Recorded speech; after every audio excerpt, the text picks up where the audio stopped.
आपण सर्वजण भगवंताला एकट्याने प्रणाम करू. भगवान बाबा हनुमान जी को प्रणाम. महान त्यागी बाबा जमदेव जी को प्रणाम. परमात्मा नमस्कार. परमपूज्य परमात्मा क्षोभ वाटपानुसार नागपूरच्या वतीने बाबांच्या आदेशानुसार आजची आठवडी चर्चा बैठक सारे भाऊ यांच्या निवासस्थानी ठीक 1 वाजे नववे हवन कार्य पार पडलेले आहे आणि या चर्चा बैठकीला सुरुवात झालेली आहे. या चर्चा बैठकीमध्ये समशक्तिशाली भगवान बाबा हनुमानजी उपस्थित आहेत, यांना माझा प्रणाम. तसेच महान त्यागी बाबा झुमदेवजी उपस्थित आहेत, यांना माझा सुद्धा प्रणाम. तसेच सर्वांची लाडकी मातोश्री वाराणसी उपस्थित आहे ठोबीकर, यांना सुद्धा माझा प्रणाम. आजचे चर्चा बैठकीचे अध्यक्ष गबणे भाऊ यांना सुद्धा माझा नमस्कार. तसेच संचालक राव भाऊ यांना सुद्धा माझा नमस्कार और मंचावर बसलेले सर्व यांना सुद्धा माझा नमस्कार. सर्व सेवक सेविका पालकबाई यांना सर्वांना माझा नमस्कार. मी थोडक्यात अनुभव सांगतो मार्गात येण्याचा.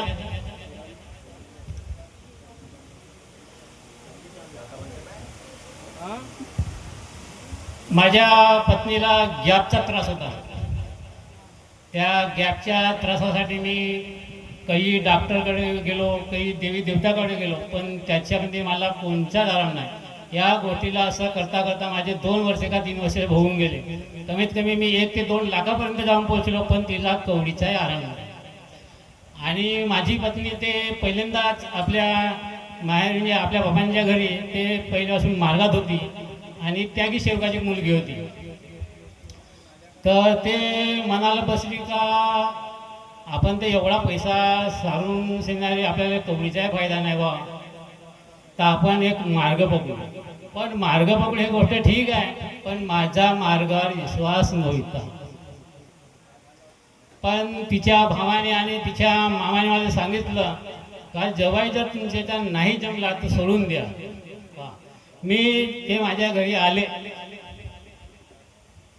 ते माझ्या घरी आल्यानंतर माझे मामासासा आणि माझा साडा त्यांनी माझ्या घरी पूर्ण साफसफाई देवदेवतं पूर्ण विसर्जन करू लागले. आणि आमचे लांजेवार भाऊ यांच्या घरी जाऊन शेजारी आम्ही मार्गात यासाठी म्हणून जाऊन आम्ही विचारलं. तर आम्हाला त्यांनी सांगितलं 3 दिवसामध्ये तुम्ही या. आम्ही गेलो. पहा, आम्हाला पहिले जाता घरून निघता बरोबर काही थोड्या म्हणजे अर्धा किलोमीटर अंतरात जाऊन शेजारी आम्हाला साप आडवा गेला. साप आडवा गेल्यानंतर आम्ही लांजेवारच्या घरी जाऊन पोहोचलो. त्याने आम्हाला 3 दिवसाचे कार्य दिलं. त्या 3 दिवसाच्या कार्यामध्ये माझी पत्नी मी लहानशा लेकरासारखा तिला रात्रभर धरून बसत राहत होतो. ते 3 दिवसाच्या कार्यामध्ये उठून चालायला लागली आणि कामधंदा करायला लागले.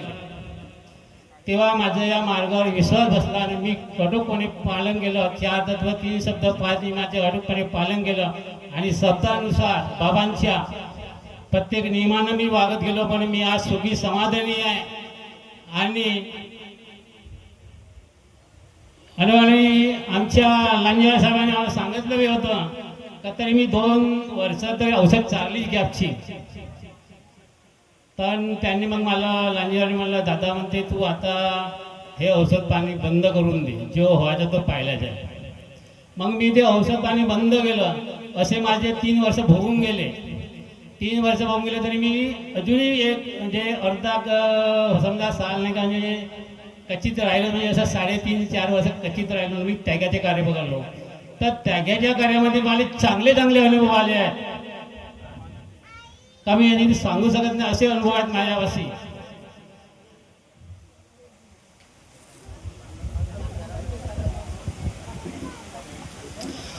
पहा, ह्या त्यागाच्या कार्यामध्ये म्हणजे या मार्गात सांगतो तो जरी 4 3 शब्द 5 नियमाचे कटोकपणे जर पालन करत असेल तोच या मार्गामध्ये टिकू शकते, अन्यथा टिकू शकत नाही. आणि संगत चांगल्याची असावी, नाहीतर संगत मार्गात येतात आणि दारुड्याची संगत करतात. हा चुकीचा पात्र आहे. त्याला नाही का जो मार्गात ज्याच्यासाठी येतो त्याला ते दुःख जाऊन पोहोचतात. हे अशी मार्गाची कंडिशन आहे. पहा, मी 42च्या कार्यामध्ये माझे 25 ते 30 दिवस भरून गेले, राहिले 15 दिवस बाकी. या 15 दिवसामध्ये मी चांगल्या त्याच्या कार्यामध्ये बिलकुल निचन त्याने कोणत्या तब्येत पाणी पूर्ण स्ट्रॉंग होते आमच्या. माझी पत्नीला तिची बीपी म्हणजे छाता भरून आल्या का जातात, ते नाही का सहन नव्हतं, ते खूप त्रास होते म्हणून सांगत होती बाबाशी. मी म्हणलं आपले कार्य त्या काही कुठे चालेल, आपण डॉक्टरकडे जाऊ. तिनं मला विश्वास असा दिला का काही झाला चाललं पण आपण त्यागाचे कार्य बंद करायचे नाही. आपण बाबाचे सेवक जो आहे बाबाच्या व्यवस्थेने आपण सोडून दिलं, जो बाबा करेल किंवा मारेल ते त्यांच्या भरोश्यावर. ठीक आहे म्हणलं. आम्ही त्यागाचे कार्य चालू असताना आमचे 41वा दिवस आमचा आला आणि 41व्या दिवशी अशी गंमत झाली का त्या डब्याला ठेवण्याला एक जागा सुद्धा न राहिली, असा संडासकडे जाण्याचा धावपळ लागली माझ्या मध्ये. इगून डबा ठेवून येत नाही तर लगेच वापिस जहा. त्याच्यानंतर अचानक मी संडासात गेलो होते. हे आमचे लांजेवार साहेब आपल्या साडीच्या गावी लग्नाला गेले होते. त्यांनी 10-10:30 वाजता फोन केला, त्यावेळेस संडास होतो तर माझ्या पत्नीला फोन उचलला.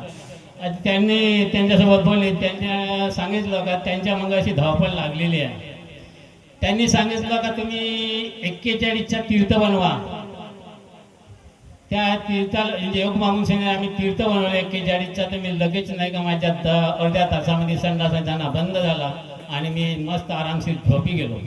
त्याच्यानंतर झोपी गेल्याच्या नंतर 1 ते 2 दरम्यान 1 ते 2च्या दरम्यानमध्ये माझा मोठा मुलगा तो त्याच्या मग धावपळ लागली संडास उडल्याची.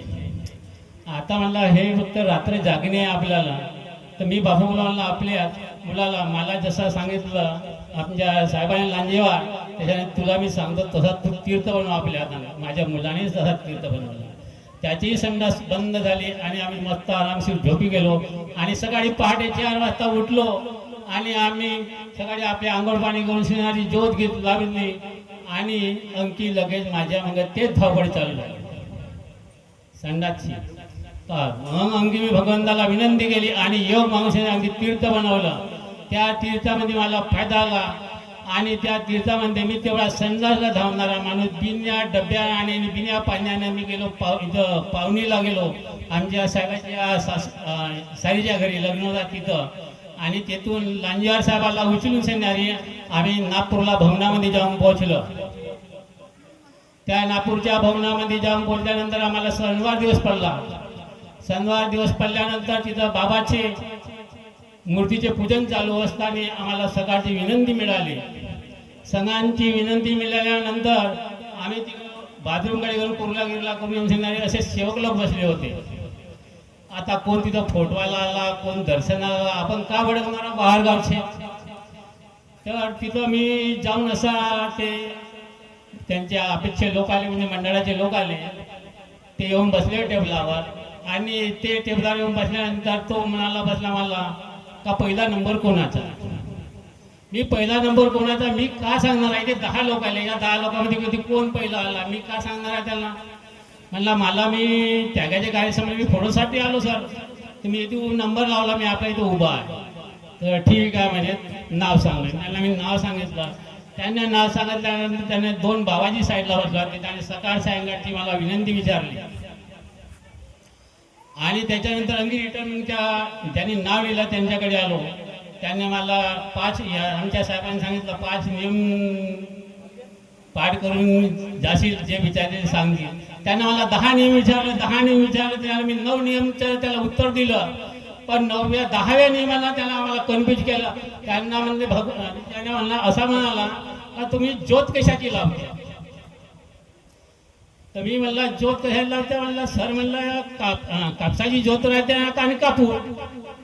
त्यांनी 4 माणसा साईडचे उभं केलं. दादा इकडे आले म्हणते. त्यांना विचारलं एकाने कोणी सांगितलं नाही. पण त्यांना विचारताना गलती केलं का भगवंत कशावर उभा आहे हा प्रश्न केला नाही. त्याच्यामुळे मी कन्फ्युज झालो. फक्त एका नियमाला मी चुकलो, हेच माझी गलती झाली. आणि सुरळीत म्हणजे तो म्हणे वापिस पाठव. मी वापिस पाठव का म्हणल्यानंतर मला बोलायचा चान्स राहिलाच नाही. पण भगवंताची कृपा आम्ही वापिस आलो. मला त्याची फोटो मिळाली. ज्या टाइमला सांगितलं का 1 वाजे बिलकुल राईट टाइम हवन चालू झाल्याच पाहिजे. 1 वाजता बिलकुल हवन पार पडली, माझ्या घरी चालू झाली आणि समाप्त झाली. अशी भगवानाची कृपा आहे. पहा, मी जातानी आणि येतानी पाण्याचा घोट म्हणजे नाही.